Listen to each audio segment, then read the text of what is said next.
aussi à tous, vous qui êtes connectés à notre chaîne YouTube à travers le monde entier.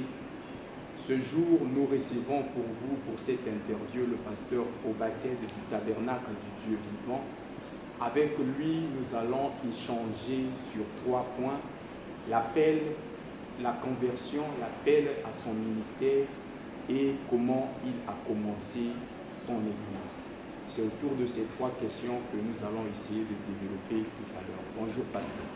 Bonjour, mon précieux frère. J'espère bien que vous vous portez à merveille. Par la grâce de Dieu, je peux dire que ça va très bien. Alors, sans plus tarder, nous allons engager la première question, qui est celle-ci. Cher pasteur Oba, chaque chrétien du monde garde toujours dans sa corbeille les fameux jours qu'il a rencontré le Seigneur, où il s'est engagé sur sa voie. Pouvez-vous nous expliquer avec les détails possibles comment est-ce que vous vous êtes engagé dans la voie du Seigneur? Merci beaucoup, mon précieux frère, et tout, pour cette considération que vous manifestez à devant moi. Je crois que comme nous sommes des chrétiens, on ne peut pas commencer cette interview comme ça sans pourtant lire la parole de Dieu et tout. Je pense que je vais donc lire la Bible avant de commencer et à répondre proprement dit à vos questions. Comme j'ai une écriture que j'aime beaucoup, c'est le livre de Philippiens à son chapitre 4, le verset 8. La Bible dit ceci: au reste, frères, que tout ce qui est vrai, que tout ce qui est honorable, tout ce qui est juste, tout ce qui est pur, tout ce qui est aimable et tout ce qui mérite l'approbation, ce qui est vertueux et digne de louange soit l'objet de vos pensées.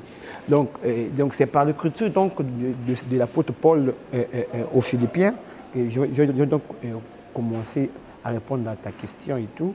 Et donc je vais dire aux gens qui nous suivent que ce que nous allons dire et qu'ils puissent retenir ce qui est bien, qu'ils ne puissent pas nous rejeter et parce que nous aurions peut-être dire des choses qui vont peut-être les déranger, les froisser, mais déjà d'emblée, je leur dis que ce n'est pas notre objectif. Mais le problème ici, c'est de vouloir dire ce que nous connaissons en rapport avec notre propre vie. Donc, je vais donc dire clairement et tout pour répondre. En venant donc dans ce message, comme je l'ai dit, je ne me rappelle pas que quelqu'un m'a invité donc dans le message. La manière que j'ai reçu le message, j'ai toujours dit que c'était pour moi une grâce particulière. Et pourquoi? Parce que j'étais malade, j'ai souffert de 3 maux qui étaient un peu graves. La tuberculose osseuse, le gros cœur, c'est-à-dire le caillou dans les veines et tout. Et ensuite, j'avais la tension qui me dérangeait considérablement. Donc, jusqu'à ce que le professeur qui me suivait, donc le professeur Bouramoué, va me libérer afin que nous puissions donc aller en France pour l'opération du cœur. Mais malheureusement, comme les parents n'avaient pas de moyens, ça a retardé un peu. Alors, j'étais donc en train de rester à la maison et pour attendre le jour que le trésor public va débloquer de l'argent d'évacuation pour que je puisse voyager. Donc c'est ça qui a fait que le professeur Bouramoué m'avait interdit d'aller à l'hôpital, d'aller à l'école, d'aller dans une église, d'aller dans des fêtes et tout. Et ça se passe en quelle année comme ça? Et ça se passe entre 2002 et 2003, si j'ai une bonne mémoire, bien sûr. Donc, vous voyez, donc, c'est à cette période-là que je vais donc faire les 100 pas. C'était le soir, je partais voir que l'une de mes grandes sœurs, ça veut dire que ma grande sœur à l'époque, elle va à Mukondo. C'est maintenant donc en partant à Mukondo, alors que j'ai pris le chemin de Mekalou, et que c'est là où je vais donc trouver une église du message. Et que là-bas, dans la rue Kiboussi, donc, quand je passais, je me suis simplement souvenu, il y avait une sœur que nous étions à l'hôpital ensemble, elle s'appelait la sœur Fall et tout, elle me parlait un peu du message et tout, mais moi je ne m'intéressais pas à ça. Mais une fois quand je passais, j'ai vu l'aigle, le dessin au mur, je me suis dit, ah, ça c'est l'église que Fall parle là. Maintenant, j'avais déjà dépassé le portail, maintenant quelque chose m'a dit, rentre là. Et donc c'est comme ça que je suis revenu, je suis rentré dans cette église-là. Cher pasteur, pour juste une petite éclaircissement, est-ce que c'était une voix audible qui vous a parlé ou c'était-il une voix intérieure? En tout cas, ce n'était pas une voix audible. J'ai senti quelque chose en moi, à l'intérieur de moi, une petite voix au fin fond de moi et qui me dit ne passe pas, rentre dans ce bâtiment-là. Donc voilà comment je suis rentré dans le bâtiment et je me suis donc assis. Et le pasteur, c'était le pasteur Abéa, Mouepou Félix, qui prêchait sur le plan de Dieu pour l'Afrique. Je n'ai jamais oublié ça. Et maintenant, il parlait sur la reine de Séba. Et quand je l'écoutais pour prêcher, c'est là où je me suis dit, est-ce qu'il y a des vérités comme ça qu'on prêche et que moi, je suis malade? J'ai dit à Dieu que si vraiment c'est ta parole, si vraiment ce message est la vérité, je voudrais que tu puisses me guérir. Et comme j'étais en train de prendre 16 à 19 comprimés par jour, parce qu'il y avait les comprimés de la tuberculose, les comprimés du cœur, les comprimés de la tension, donc j'avais beaucoup de comprimés que je prenais. Alors j'ai pris une décision. Quand j'irai à la maison, là, je vais prendre tous ces comprimés-là. Je vais jeter ça. Je vais plus prendre le comprimé. Si c'est mourir, je vais mourir. Afin que l'on sache, quelqu'un avait cru le Dieu de Branham, il était mort. C'est la résolution que vous avez prise lorsque vous avez écouté la parole. Effectivement, lorsque j'ai écouté l'histoire de la reine de Séba, combien de fois une femme noire pouvait quitter l'Éthiopie, aller jusqu'en Israël, et que pour écouter le don de Salomon. Et moi, je me suis dit, face à ça, ou je meurs, ou bien Dieu me guérit. Donc voilà comment, quand j'ai pris cette décision-là, et je suis entré à la maison et j'ai pris tous les produits que je prenais, je suis allé jeter ça dans le WC pour que je ne puisse plus reprendre ça et j'attendais la mort. Malheureusement, la mort m'a fui et jusqu'à aujourd'hui, je suis vivant. Donc voilà donc comment est-ce que j'ai cru pour ce message. Donc depuis ce jour-là, je suis resté accro dans le message de Frère Branham. Merci, pasteur. Nous sommes émerveillés à écouter ces témoignages aussi très poignants, frappants, qui nous va droit au cœur. Mais, pasteur, j'aimerais que nous puissions poursuivre notre interview. Alors, je vais vous poser la deuxième question qui va en rapport avec votre appel au ministère. Cher pasteur Oba, il y avait appelé Moïse autrefois dans le buisson ardent. Paul sur le chemin de Damas dans une lumière. Et qu'en est-il de vous? Est-ce que Dieu vous appelait aussi de cette manière ou c'était différent? Merci beaucoup pour cette question, mon précieux frère. Aujourd'hui, je crois bien que cette question d'appel, aujourd'hui, ça fait couler beaucoup d'encre dans le milieu du message et tout. Parce que et surtout, c'est devenu comme un mouvement dans le monde des jeunes et tout. Tu vois que chaque jeune aujourd'hui court derrière la chair. C'est comme j'ai lu Formellement me dire dans Vous devez naître de nouveau. Il dit que les gens veulent le raccourci. Quelqu'un qui croit aujourd'hui, demain, il veut dire prêcher. Ils sont là nombreux et tout, à peine venus dans le message, ils confondent le zèle là avec la peine. Vous voyez que tu as bien précisé là, Dieu appela Moïse, il avait appelé Moïse au travers du buisson ardent. Mais si je prends l'écriture du buisson ardent, tu verras que là-dedans, Frère Branham parle de la conversion de Moïse. La même écriture, Frère Branham attribue ça aussi à la commission de Moïse. et que Frère Branham et qui montre que quelqu'un ne peut pas monter à la chair sans plutôt d'avoir passé par les os sacrés. Qu'est-ce que ça veut dire? Et que quelqu'un ne peut pas monter à la chair au préalable sans avoir le Saint-Esprit. Donc, un homme qui monte à la chair, déjà, il doit être sûr qu'il est converti. Je ne parle pas d'imitation de la conversion, mais de la vraie conversion. Donc, en ce qui concerne notre modèle s'appelle, c'est ce que je vais donc essayer de détailler ici. C'est ce que nous voulons passer. Merci beaucoup, mon prochain frère. Donc, j'ose croire d'abord que lorsque j'ai écrit le message, d'une manière un peu surnaturelle, comme je t'ai expliqué là, je ne m'attendais pas moi et que je pouvais donc prêcher la parole. Tout ce que je rêvais dans ma vie, c'est d'être un chrétien pieux et tout, servant le Seigneur et tout, et dans la simplicité. Et surtout que je me rappelle, j'ai commencé à avoir des songes qui s'accomplissaient, c'est-à-dire autrement dit des visions depuis l'âge de 9 ans. Donc c'est la raison pour laquelle je me disais que les visions me suffisaient. Mais à un certain moment de ma vie, j'ai remarqué 2 événements qui m'ont toujours marqué. C'est quoi? J'étais chez nous ici à la Reine Sapoko. Je partais voir ma soeur dans Maria-Bolo. Comme pour aller là-bas, il faut passer par les cimetières. Et que donc c'est ça qui était notre raccourci. Alors quand je passais par les cimetières, et que je sens une pression monter dans mon cœur, alors j'ai commencé donc à parler moi-même sur la divinité. Je parlais au cimetière, je parlais au temple, mais toute la divinité. Alors j'ai cru que c'était donc que les mauvais signes, peut-être que j'étais malade et tout.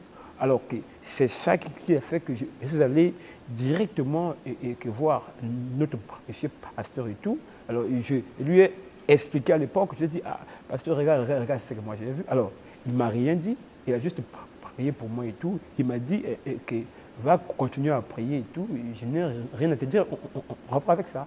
Et voilà comment je suis parti. Alors, une fois, comme moi j'aimais beaucoup marcher avec des écouteurs, donc j'avais les MP3. J'écoutais la musique de Foucault, la chanson Kolo Sunganga. Et quand j'écoutais ça, derrière SPAC, alors la même chose que j'avais senti, et que dans les cimetières, ça descend encore sur moi. Alors, je commence à parler seul.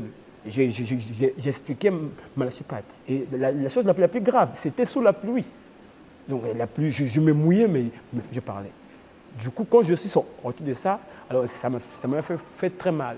Alors, j'avais compris que c'était quelque chose qui semblait être comme attaché à moi. Donc, j'aimerais repréciser quelque chose, un élément qui m'avait beaucoup encore tourmenté.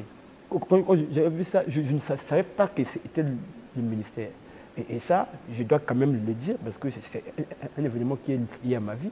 Alors, c'est à cause de ces 2 choses-là que j'ai commencé à aller donc à prier sur les montagnes. Je suis allé une fois prier sur la montagne et tout, vers les Saint-Denis là-bas, derrière là-bas. Je suis allé là-bas, j'ai prié toute la journée. Et puis je revenais maintenant à la maison autour de 17 heures. Comme à l'époque, j'avais une petite radio dans ma maison, alors je laissais que la RTVA qui passait. Comme chaque soir, la RTVA mettait la bande du prophète. Donc c'était matin, midi, soir. Alors et quand j'arrive dans ma chambre, la radio était en train de jouer, j'arrive exactement au moment où Frère Branham me dit, nous allons prier. Comme je sortais donc franchement de la consécration, j'étais parti prier pour dire au Seigneur, il doit me dire, je représente quoi, je suis quoi, pourquoi, et que je sens ça, que je dois parler dans la rue. Alors maintenant, quand Frère me dit, on va prier, fermons les yeux, je me suis senti conduit à me mettre à genoux devant la radio. Alors j'ai donc élevé mes mains comme ça. Donc, et Frère Branham était en train de prier. de prier. Alors, chose curieuse, quand frère Branham, dans la prière, il finit de prier, il priait pour un prédicateur. Chose curieuse, mon frère. Quand il finit de prier pour le prédicateur, il dit, frère Ted, que Dieu te bénisse. Là où j'étais, alors que c'est le prénom que vous portez. Alors que c'est mon prénom. Là où j'étais, ça m'a troublé. Alors, comme c'était la radio, la TVA, pas moyen de réjouir la bande pour écouter. Comme c'était aussi à la fin, je ne savais pas il s'agit de quelle brochure. Je me disais, est-ce une vision? Est-ce que je n'ai pas bien écouté? Est-ce que c'est la voix audible? Mais j'ai écouté Frère pour prononcer le nom de Ted comme étant un prédicateur que lui, il a consacré, qu'il a prié pour lui. Donc j'étais mené en prier. Je dis, oh! Alors aussitôt là, je me suis mis à genoux. J'ai prié, j'ai demandé à Dieu, si c'est toi qui m'a parlé, je voudrais qu'un frère qui puisse aussi me dire que j'avais suivi ça, j'avais écouté ton nom. Le lendemain, je suis allé à la prière à l'église. Je me rappelle bien, après le culte, le frère Ndinga Arnaud, s'il a une bonne mémoire, il peut se souvenir de ça. Le frère Ndinga Arnaud est venu me voir. Il dit, ah, frère Ted, je ne sais pas ambulayo, parce que l'obi n'a pas eu na yoki kombonayo. C'est alors que j'ai compris que c'était une prière de frère Branham. Donc voilà ces trois éléments-là qui m'avaient donc embrayé. Et finalement, j'avais fait des recherches, j'ai découvert frère Branham est pris exactement pour un prédicateur qui s'appelait donc le TED, dont on l'a brochure aujourd'hui, cette écriture est accomplie, prêché en février au 5. Vous voyez donc, c'est ces trois éléments-là qui commençaient donc à m'embrayer.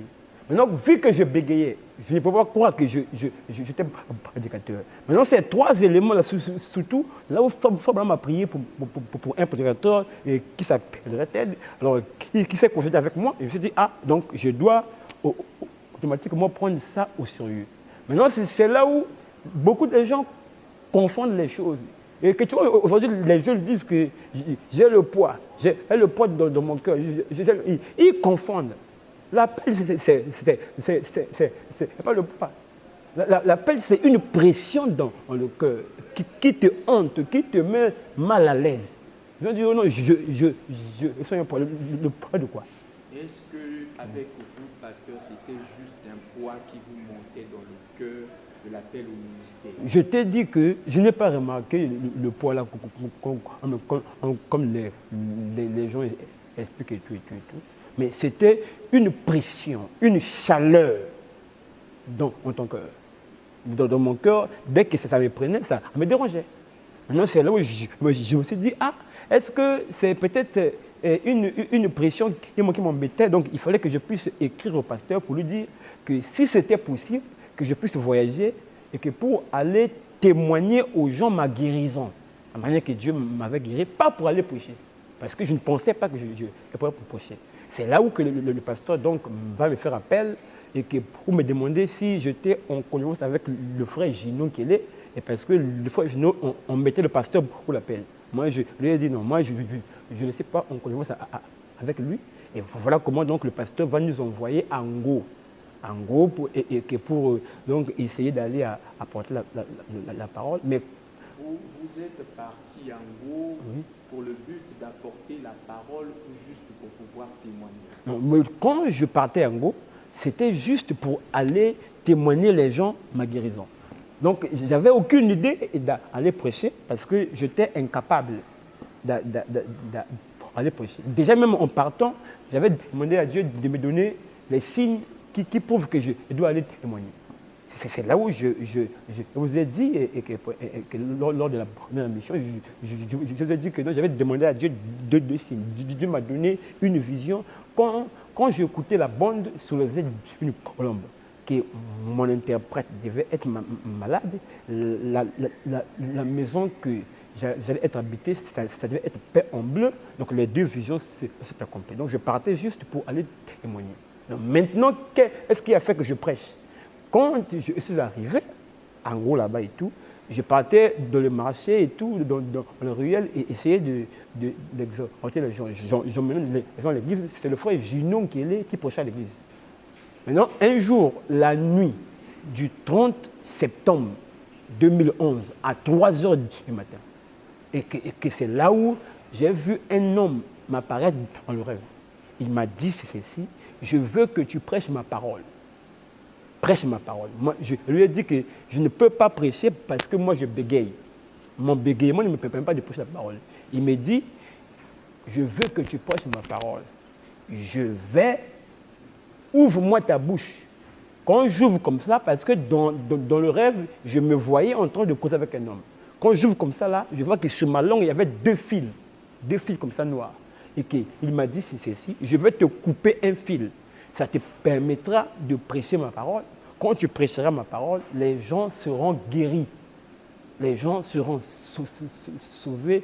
C'est moi qui te parle. Va, prêche ma parole. Va, prêche ma parole. Et quand il m'a dit ça, il a disparu. Il a pris la forme de noir et donc c'est devenu comme la colonne de feu. Après, il a disparu. Automatiquement, je me suis réveillé sous émotion, sous onction. Alors, comme je ne dormais pas seul, j'ai fait réveiller le frère Gino, je lui ai expliqué la vision et tout et tout. Il m'a dit, si c'est comme ça, donc aujourd'hui, tu vas prêcher. Comme c'est un vendredi, on va voir réellement si c'est Dieu. Donc, tu ne vas pas bégayer. Le matin aussi, j'en ai parlé chez le frère Jean-Claude Diongo, il est encore vivant. C'est comme ça que les deux m'ont dit, tu vas prêcher aujourd'hui. Maintenant, quand je me suis avancé le soir-là, et que pour que je puisse apporter la parole, je ne connaissais rien, comment faire. Le frère Jean-Claude m'avait donné un verset biblique. Parce que je priais, je disais à Dieu, donne-moi un verset biblique que je vais lire. Là, ça se passe dans votre chambre. Je suis dans ma chambre à coucher, en train de prier et de préparer la prédication.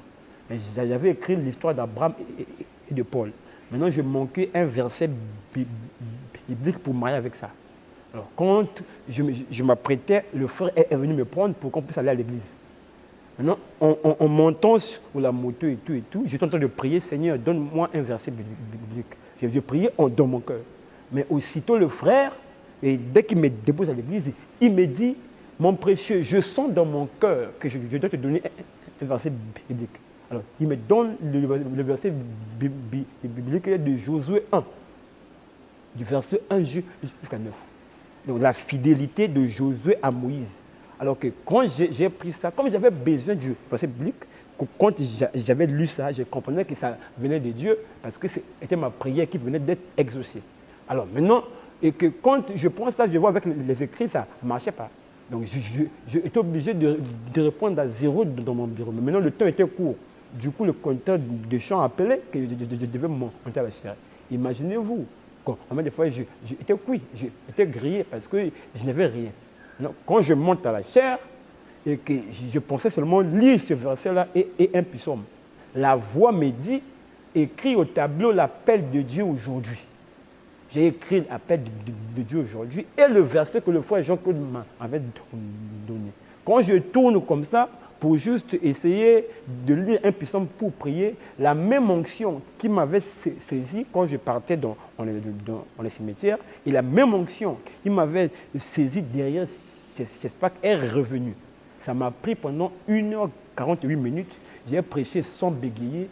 Alors, toute la salle était en ébullition. Il y a eu beaucoup de guérisons et tout. Alors voilà, c'est depuis ce jour-là que j'ai commencé à prêcher.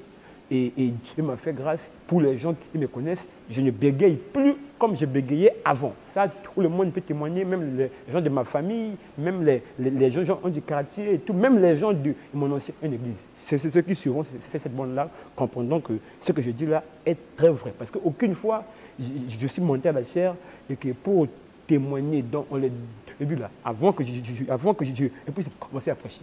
C'est quand j'ai commencé à prêcher où tout avait changé. Mais merci beaucoup, donc, mon frère. Donc, voilà un peu la manière que Dieu m'a appelé. C'est en changeant mon bégayement. Voilà pourquoi j'étais très sûr d'avoir un ministère, mon proche frère. Merci beaucoup, cher pasteur.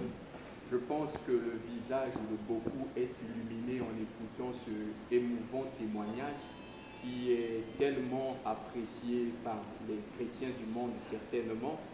Et alors nous poursuivons avec cette interview pour la toute dernière question. Mais avant cela, j'aimerais que vous puissiez retourner un peu en arrière, pasteur, pour essayer de donner une petite lumière de comment est-ce que vous avez reçu le baptême du Saint-Esprit. Merci beaucoup, mon précieux frère. Sur la question du Saint-Esprit, je crois bien que quand on parle du baptême du Saint-Esprit dans l'âme, on doit être sérieux. Que quelqu'un doit savoir de quoi il parle. Parce que le baptême du Saint-Esprit, ce n'est pas une illusion. C'est une réalité, c'est une conversion. C'est quelque chose que tu peux toucher. Parce que je crois que frère Branham me dit qu'on peut recevoir le baptême du Saint-Esprit sans sensation. Vous voyez? Mais frère Branham aussi a dit que d'une manière doctrinale, d'une manière apostolique, quelqu'un ne peut pas recevoir le Saint-Esprit sans le savoir. Donc, il faut toujours une expérience. C'est pour dire que le Saint-Esprit est lié à une expérience.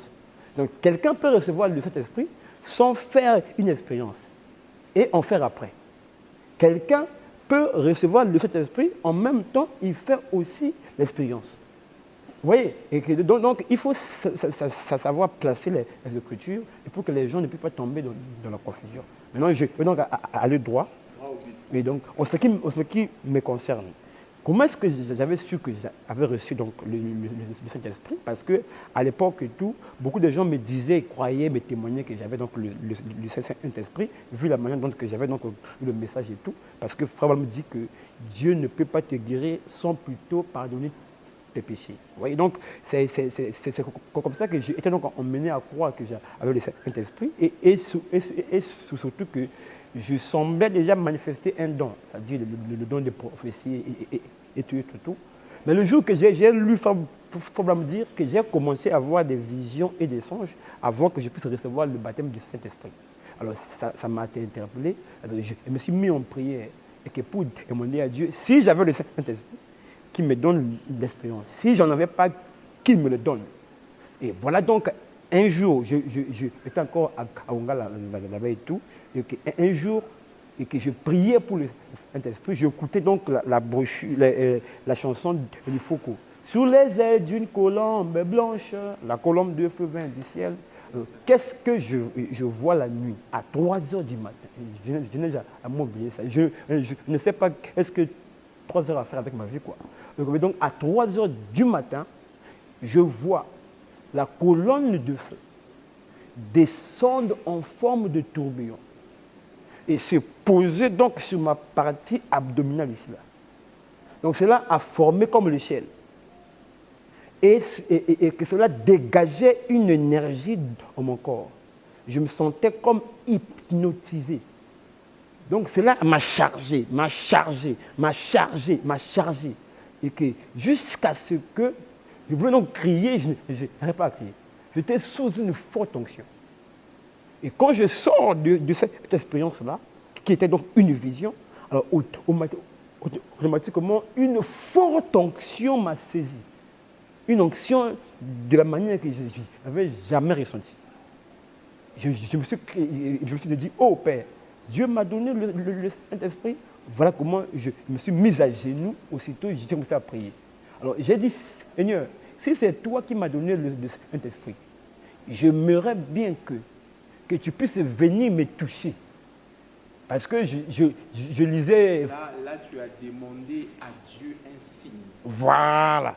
Après avoir fait et compris qu'il y avait eu une connexion entre moi et une énergie qui sortait de la colonne de feu par le biais du tourbillon et tout, alors que je me suis dit que je dois donc achever par la prière pour demander un signe, c'est-à-dire une expérience liée à cela, afin que je puisse croire que j'ai donc le Saint-Esprit. Si vous pouvez chuter, pasteur, être vrai. Et donc, voilà comment, mes précieux frères, et ça là. Après cette expérience, pasteur, vous avez demandé un signe à Dieu. Est-ce que Dieu est-il resté silencieux ou il a accordé le désir de votre cœur? Effectivement, mon précieux frère, quand je vois cette vision-là de la colonne de feu qui était donc connectée à moi et qui me chargeant par une énergie et tout, quand je me suis réveillé, j'avais une forte onction. Maintenant, je me suis dit, est-ce que ça c'est le Saint-Esprit en question? Alors je vais demander à Dieu un signe pour que je sois tranquille, pour que je ne puisse plus douter jusqu'à ma mort. C'est alors que je me suis mis à genoux en priant. J'ai demandé à Dieu ceci. J'ai dit, Seigneur, je me rappelle qu'il y avait des prédicateurs, il y avait des hommes qui étaient venus dans la réunion du frère Branham et tout, et qu'il y avait la personne, une de ces hommes-là, une chemise a été grillée. Pourquoi? Parce qu'une main invisible avait tenu sa chemise. Quand je lisais cette expérience-là, j'étais toujours impressionné. C'est à base de ça. Parce que moi, je crois que frère Branham me dit, si Dieu fait quelque chose avec quelqu'un d'autre, si vous venez sur la même base, demander la même chose, Dieu est obligé de faire quelque chose avec vous pour confirmer que le premier témoignage était donc vrai. J'ai dit, Seigneur, maintenant, si c'est toi qui m'as donné le Saint-Esprit, j'aimerais que tu puisses me toucher aussi, afin que je puisse savoir pour toujours que tu m'as sauvé. Qu'il te touche dans une vision ou dans le monde réel. Je venais de sortir d'une vision. Voilà, je venais de sortir d'une vision. Je voulais maintenant quelque chose de réel. Et que parce que c'est comme ça que Dieu m'a habitué. Donc Dieu m'a entraîné par des choses réelles. Raison pour laquelle j'avais maintenant voulu quelque chose de réel. Donc, et voilà comment mon précieux frère, une voix va à me dire intérieurement, donc, après que j'ai fini de prier, il dit, je viendrai te toucher, mais tu ne vas pas me voir, tu vas sentir ma présence. Alors, il m'a dit ceci, allonge-toi sur le fauteuil, alors mets ton visage contre le fauteuil, moi je viendrai te toucher. Alors, j'étais là allongé, en train d'attendre la personne qui m'a parlé, la voix audible qui m'a parlé. 1 minute, rien. 5 minutes, rien. 10 minutes, rien. C'est après 15 minutes, j'ai senti une présence avancer vers ma chambre. Et il est venu. Alors, quand il s'est approché de moi, tout mon corps était hypnotisé. Je sentais vraiment comme un courant qui m'a paralysé. Et comment est-ce que j'ai su que c'était un être surnaturel? Parce que dès qu'il a mis le pied dans ma chambre, c'est-à-dire que quand il marchait, je pouvais sentir le mouvement comme de ses pieds. Mais vous sentez que c'est comme si ses pieds ne touchaient pas le sol. Vous voyez que c'est comme un être qui vient vers vous. Vous voyez, non? Alors que quand il s'est approché de moi, dès qu'il rentre dans ma chambre, l'ampoule était allumée. Quand lui il a mis quand il s'est approché de moi, quand il a franchi la porte, automatiquement, l'ampoule s'est éteinte. Quand l'ampoule s'éteint, c'est là où mon frère, une main me touche ici, là. Donc, j'ai senti qu'une main m'a touché. Pas moyen de crier, pas moyen de bouger, parce que j'étais hypnotisé. Alors, aussitôt, quand il m'a touché, alors quand il s'est éloigné aussi, je sentais ça.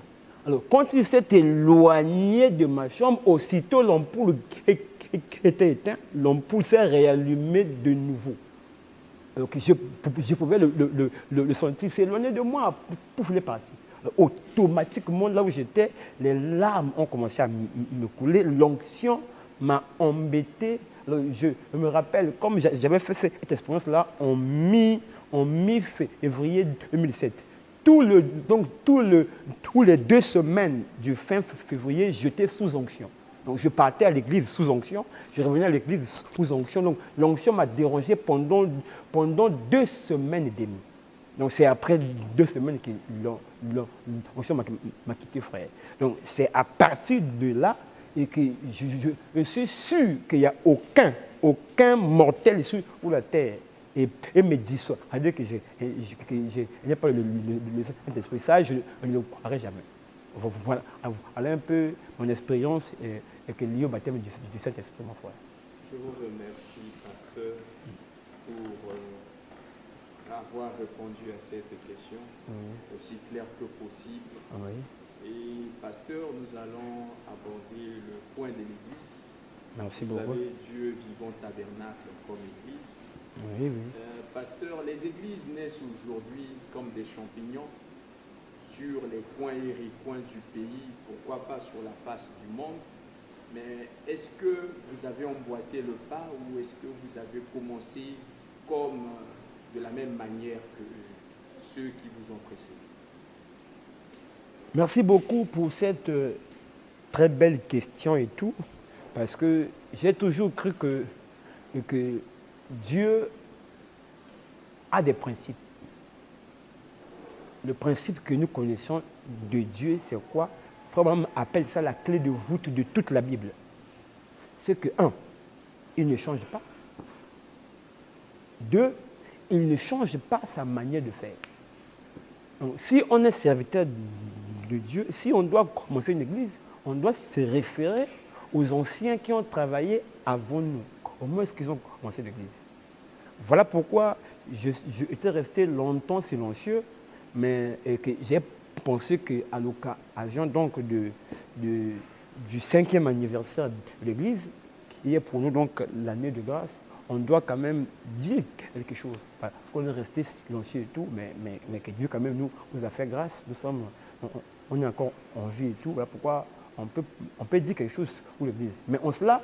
Et est-ce que, pasteur, vous avez débuté en respectant les principes de la parole? Car nous avons constaté depuis un laps de temps que les églises naissent au moyen de divisions. Est-ce que c'était le cas avec vous? J'aimerais d'abord lire l'écriture.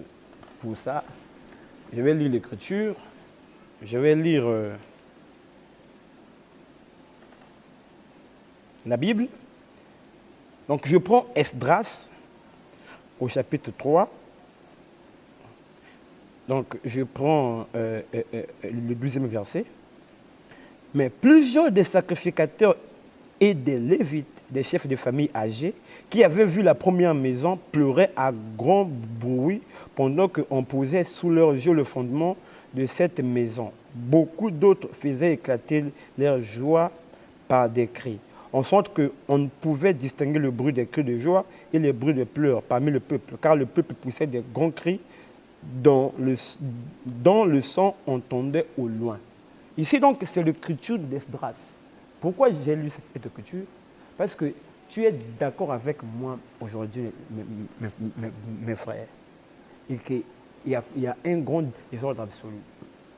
Et la manière dont que les églises sont en train de se naître. Parce que je me dis que cette émission et tout, cette interview, les gens qui vont nous suivre, ils risqueront de me traiter d'un légaliste. Pourquoi? Parce qu'il y a des principes de la parole que nous défendons. Croyez-moi, mes frères, ce n'est pas parce que tu as fait un voyage à Bétou et que tu es un ancien et tout, tu vas là-bas et que tu commences à rassembler les gens et que tu vas dire que tu as un ministère. Non, ne faites pas ça. Comment on parle du groupe d'Apollos? Comment on parle du Qu'est-ce qu'il dit sur ce groupe? Mais le frère Branham est clair. Il dit ceci, Apollos, c'était quelqu'un qui connaissait parler. Il faut me dire qu'il avait fait le droit. Il était magistrat. Et ce qui est bizarre, Apollos croyait le message de Lie, qui était donc Jean-Baptiste. Vous voyez, il avait rassemblé une dizaine de personnes en leur enseignant. Mais remarquez, c'était une église où le pasteur et tous les croyants n'avaient pas le Saint-Esprit. Parce que quand ils ont croisé Paul, Paul leur a posé la question, avez-vous le Saint-Esprit depuis que vous avez cru? Ils ont dit non. Vous voyez? Donc, réunir les gens, ce n'est pas commencer une église. Quand Philippe est allé en Samarie, il a réuni les gens. Mais pour que l'Église puisse commencer proprement dite, il a appelé et que l'apôtre Paul, que l'apôtre Pierre plutôt, est quelqu'un qui a un ministère.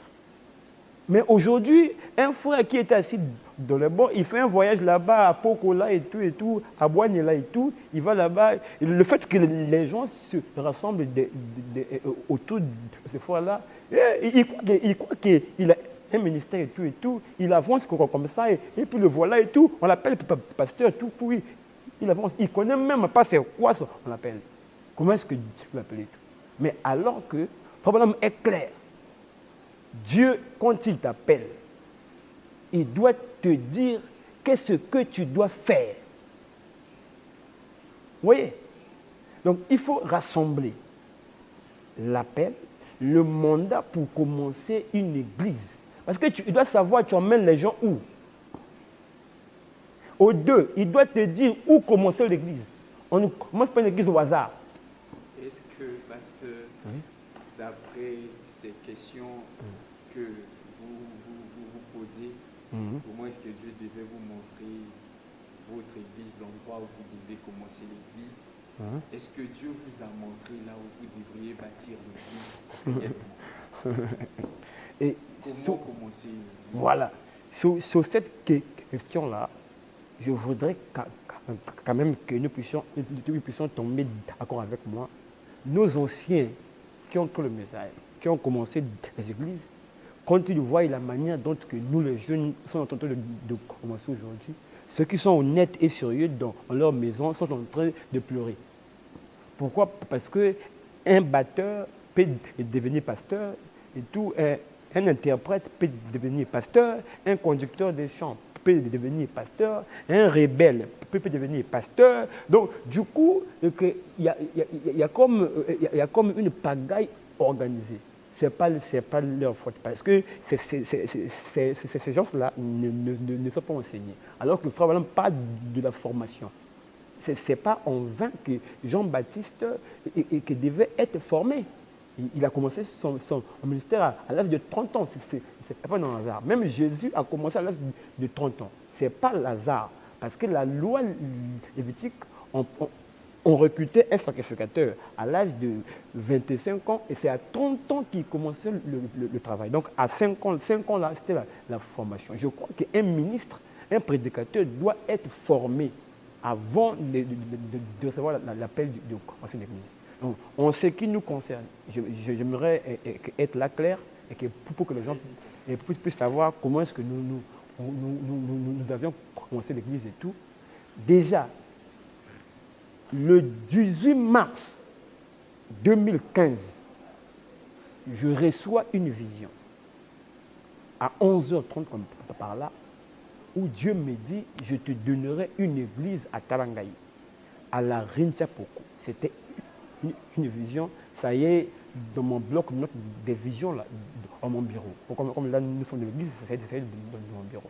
Quand Dieu me parle comme ça, je reçois la vision et tout. Comme j'avais un voisin, un ami à moi, le pasteur Harris, qui est pasteur et tout, avec le pasteur Mich, qui est aussi pour moi un parent proche et tout. Alors que je vais leur expliquer que j'ai fait une vision, j'ai eu une vision où on m'a dit que je devais commencer l'église à la Rinchapoko. Donc, le lendemain matin, on commençait à fouiller la parcelle vide dans la Rinchapoko pour faire l'église. On a fouillé, on n'a pas trouvé. On a fouillé, on n'a pas trouvé. Alors, qu'est-ce que je vais donc comprendre? Je me suis dit, bon, comme ici, là, de la Rinchapoko, il n'y a pas une parcelle vide, donc le langage de Dieu dans la vision voudrait dire que c'est à Talangaï. Tu vois, c'est comme ça que je suis allé trouver une parcelle dans la rue Abila.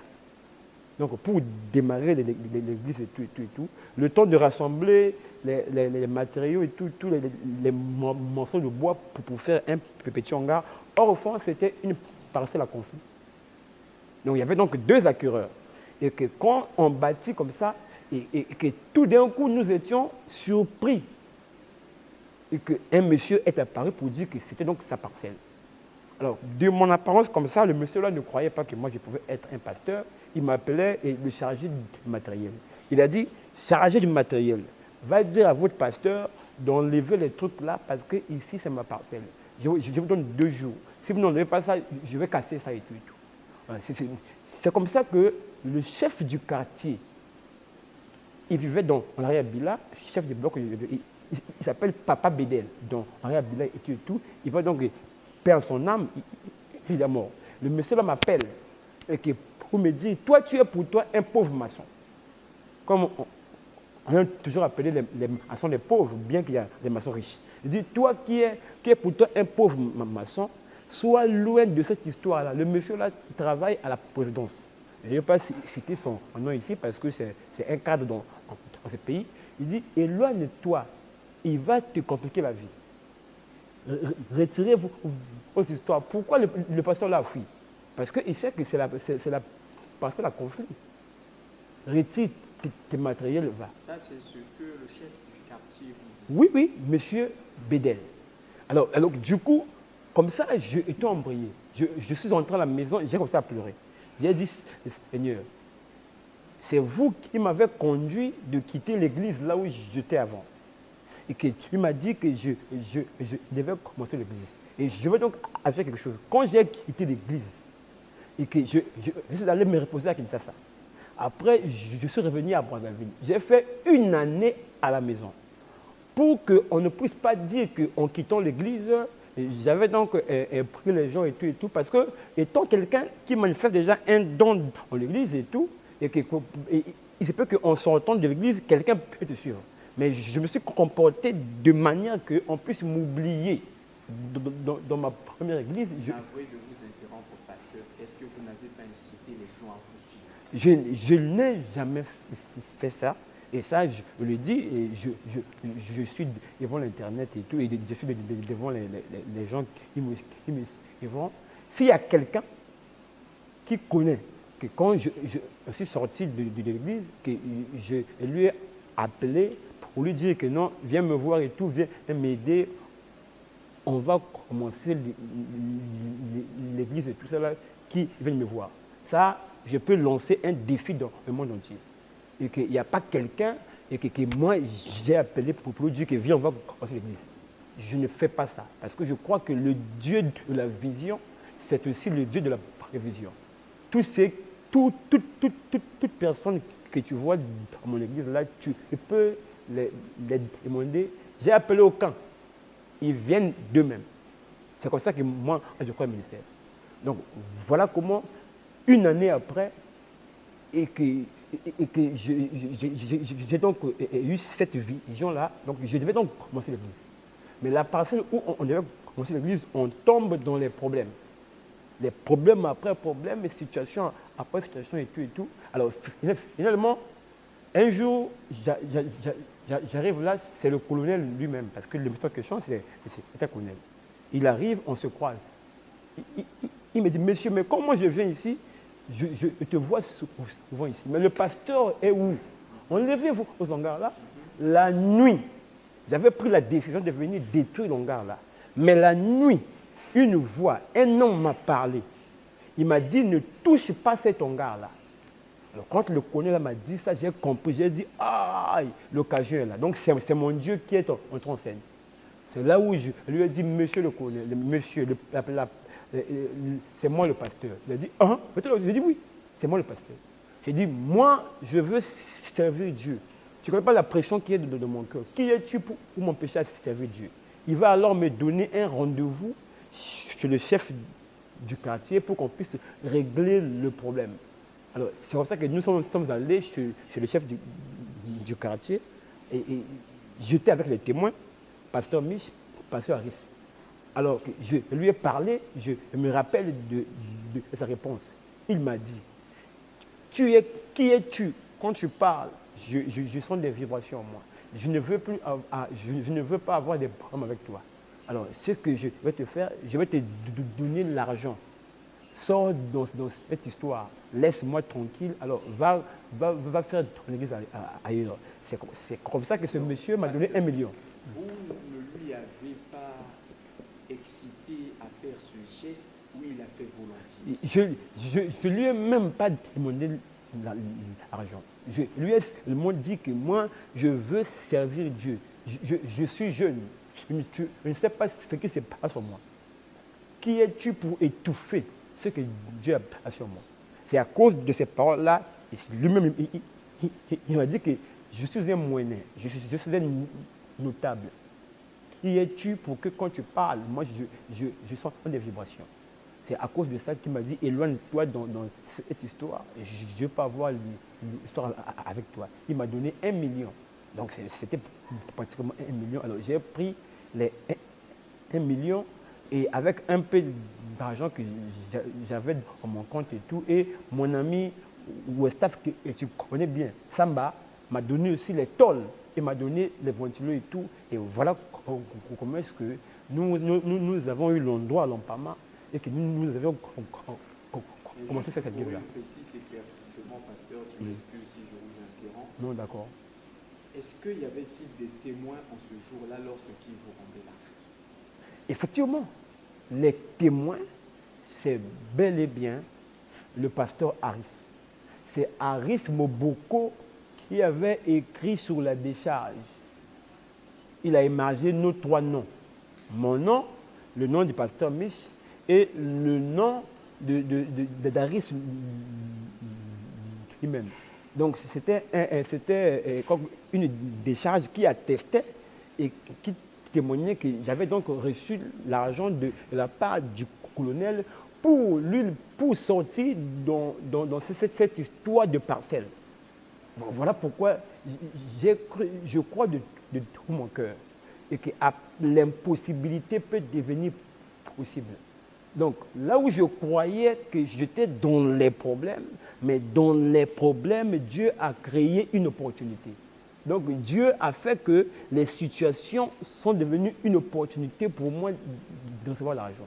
Donc je partais là-bas en tremblant et que dans les soucis, mais en sortant, j'étais joyeux parce que j'avais les 1 million dans mes poches.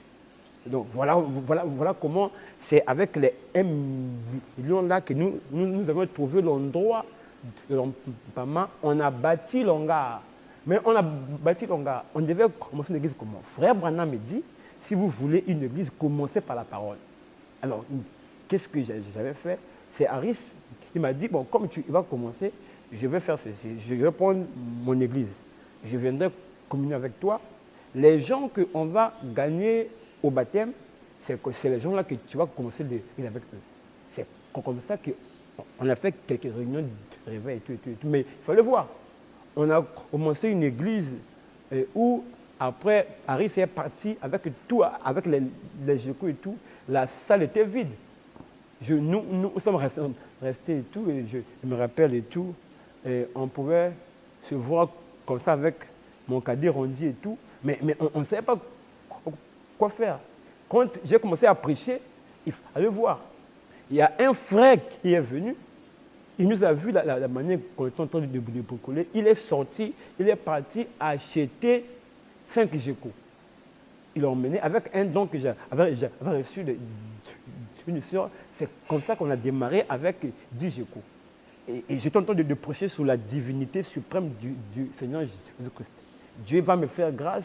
Les gens qui ont pris l'engagement de prendre le baptême, il fallait louer le bus de Yas pour aller baptiser ces gens-là. Donc, je suis allé les baptiser dans un bus de Yas à la Tchémé et nous sommes revenus. Voilà comment est-ce que l'église du Dieu vivant, du Dieu vivant, a démarré donc avec les nombres de ces gens-là.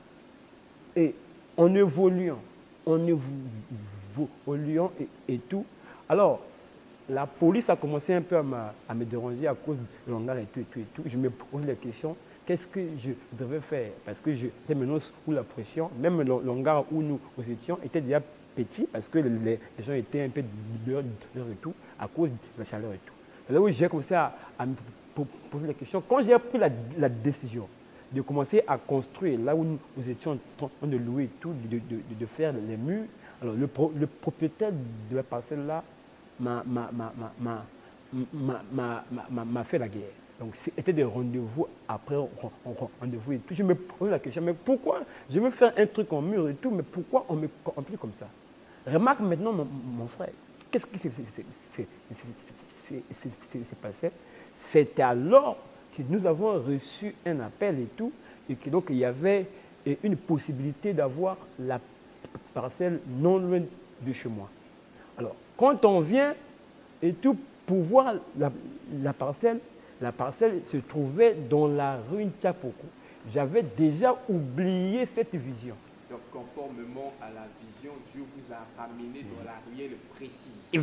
Effectivement. Donc, conformément à la vision du 18 mars 2015, à 11h30 par là. Donc, j'aime que les choses puissent être précises. Donc, et que quand on a commencé les travaux, j'ai posé la première pierre, je crois que c'est le 12 septembre 2021. Qu'est-ce qui s'était passé? J'ai dit à Dieu ceci. Je suis né le 5 septembre. Non, le 6 septembre plutôt, excusez-moi. Le 6 septembre. Et j'ai commencé à prêcher. C'est-à-dire que j'ai reçu l'appel le 30 septembre 2011. Alors, j'ai dit que je vais poser le fondement du début de mon église. Je dois aussi le faire au mois de septembre. Voilà comment le 12 septembre 2021, on a posé le fondement à cet endroit ici. Alors, comme on tendait vers la 5e année de l'existence de l'Église, j'ai simplement dit à Dieu, aide-nous que nous puissions avoir un temple et tout où on va célébrer nos 5e année d'anniversaire. Mon frère, les trésoriers sont là, ce n'est pas moi qui gère l'argent et tout. Alors, et qu'est-ce qui s'est passé? J'ai demandé aux frères, est-ce qu'on a combien et tout dans le compte là-bas pour démarrer les travaux?